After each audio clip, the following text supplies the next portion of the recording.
16व्या दिवसाची सुरुवात। आजचा दिवस थोडा फ्रेश वाटतोय। ब्रेकफास्टला गरमागरम इडली सांबर आणि चहा। मेसमध्ये बसून इंडिया वर्सेस इंग्लंडचा टेस्ट मॅच बघितला। क्रिकेटची मजा वेगळीच असते।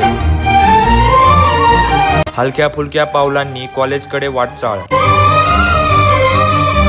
आजचं IMCचं लेक्चर पण सेमिनार हॉलमध्येच झालं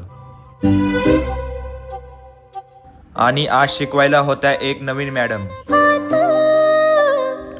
लेक्चर संपल्यावर अटेंडन्स शीटवर सही।